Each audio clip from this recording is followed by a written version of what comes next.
podcast. I'm Mikey Dobbs. And I'm Carmen Butler. And this is The ATL On Fire podcast show.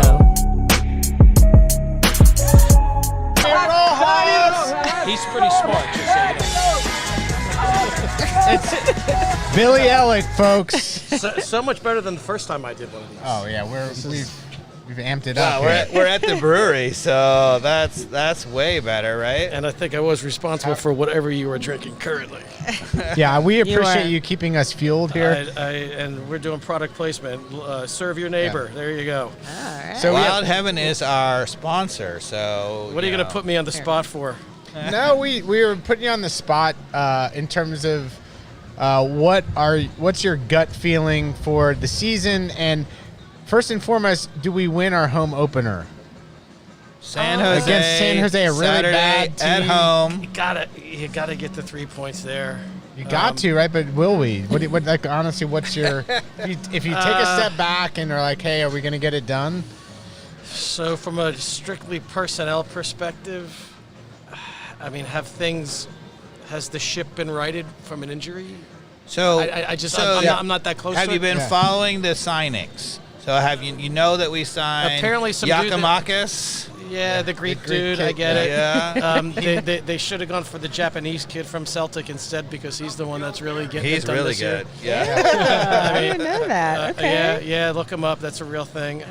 He's at Celtic still? Yes. Yeah. That's who they dropped Yakimakis for. Oh. But you kid. have to temper that of players coming from the Scottish league because it really is just Celtic and Rangers. It's a two-horse town. But it always has the been. previous year, he played in the Eredivisie in the Dutch, and for a team VVV that got relegated. Yeah. But he was the leading scorer in the Eredivisie on a team that got relegated. Yeah, well, So that's an anomaly kind of thing. That's too. impressive. It is. Who's the young fellow that they just signed? He's all about 6'3", if I'm not mistaken. Yeah. We were just talking about him. Yeah, he's not actually signed yet. It's not signed. Okay, He's about to be signed. but he also went Miguel whatever Busse? 16 games last year and didn't Miguel score. Berry, yeah. Miguel Berry. Yeah, so the striker that doesn't score. That's Does what it, they're the bringing. striker So that doesn't score, yeah. that just speaks. I have to say, one of the things that really annoyed me about even the press coverage of that when it hasn't even happened yet, they said it's the kind of striker that Pineda really likes because he's 6'3". Right. And I'm like, maybe want a striker who's good. Right. How about a Who cares striker that actually how puts it in tall the, he is. Yeah. I mean, Martinez was really short, and he scored a ton of goals, Exactly. right? I mean, come on. Exactly. So we'll see. I'm just wondering, for example, do we feel that Miles is actually back? I think it's. That's it's a too, great question. I think it's too early to see tell, right? I didn't think Yeah. that he was back when. I mean, to be fair, we only really ever saw the Chattanooga game in the preseason. So they went to Mexico. They didn't. We got a They Facebook. broadcasted it like sideways on the... It was a Facebook feed that was sideways, and then it turned off in the second minute. There's very little video evidence to judge from. So there's that. Yeah. And he didn't play in the AmFam Cup at Mercedes-Benz the other day. He did play in St. Louis behind, again, closed doors. So Right. we really haven't seen. We don't know. But I will say in Chattanooga, he didn't do much. He didn't whatever. But it didn't look to me like he was explosive the way you might expect him to be. And we were talking about early, Billy, that shambolic that MLS doesn't even have a playoff system decided That was on. exactly what How we were ridiculous just is- talking about. how ridiculous is that? The words that I used were, it's so JV representative of the structure of the league. Like, single A baseball has their act together organizationally better than MLS. It's a shambolic But embarrassment. We are also saying, but you know that it is obviously motivated by this new Apple TV deal, right, to get more inventory into the channel. So they're trying to get 25 more games in. Sure. Is the whole motivation behind not what's good for the league, not what's good for competition. It's about media inventory and zero interest in what the fan is Right. actually. We actually qualify as nothing. We're not even on the plot. No. so it'll be interesting what they announce in hopefully the next 48 hours, because you got to figure they got to announce it in the next 48 hours. I mean, the season. The season starts. You would think. But back to your original question, I just can't see San Jose coming in and getting a result, getting a point. I just can't. We were thinking They're not a good side. They're not a good team. We were saying a tie feels kind of reasonable. That would be It kind of Debbie expected, Downer. right? Yeah, it would be Debbie Downer, but kind of like, yeah. It would be awful. It'd be awful. We agree. It would be absolutely awful, but not totally unexpected, right? I would concur with Well, that. one of the That's a good things way to about put it it. that we can talk about, so Atlanta United has a history of signing people extremely late. Almada, for example, when he came in, had to go back to South America Right. to get a visa. The He visa. missed the opening 2 or 3 games, Yep. right? They had all day to sign a new striker, right? They had to wait, I guess, till Martinez left or whatever, but they had it. You should have had it lined up or whatever. But here's the thing. We are once again with Giakoumakis, right, in the case where the visa is supposed to come through tomorrow, and he has played 0 minutes with the team. He's been training with the team, but he has played 0 minutes with the team in preseason.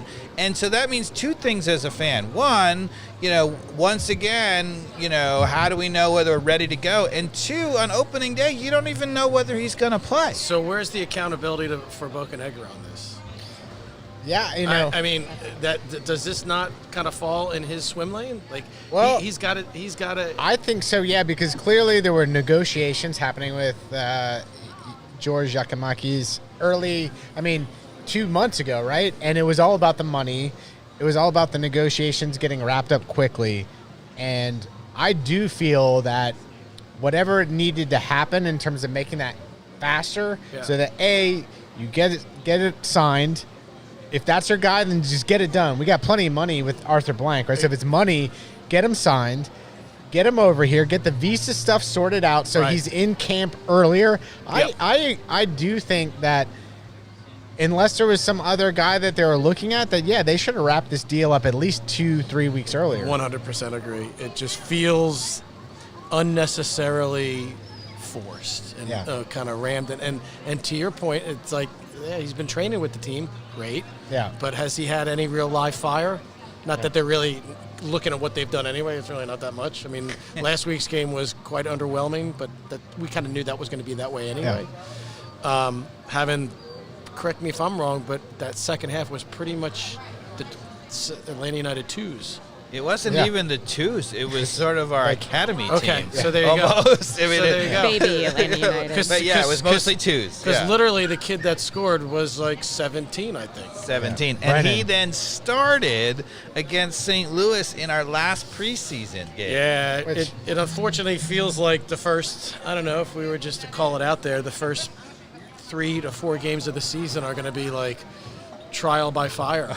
No pun intended, right? Because Sosa's suspended for 2 games, so we don't have him, and So it just feels like a level of underwhelmingness is going to be coming out of Saturday's result. So, Billy, tell us about Wild Heaven Brewery and the situation here. For fans of Atlanta United who haven't been here to have a cold beer on the patio on a beautiful day here. Yeah, it's fantastic here in Avondale Estates, and I know over on the west side, with their sister location there, they just kind of they've captured a really great vibe here. They've invested in the facility here. It looks nothing like it did even just a year ago. Yeah.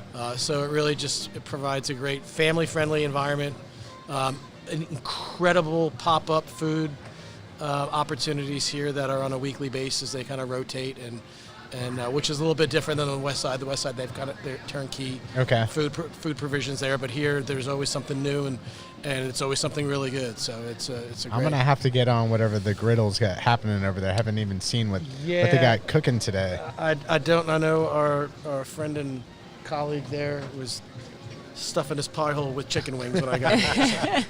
So there's that. Excellent. But yeah, it's great. You guys are doing a great job with this. Let's make this a regular. Yeah, absolutely. We're gonna have to broadcast more from Wild Heaven, and appreciate you popping on here.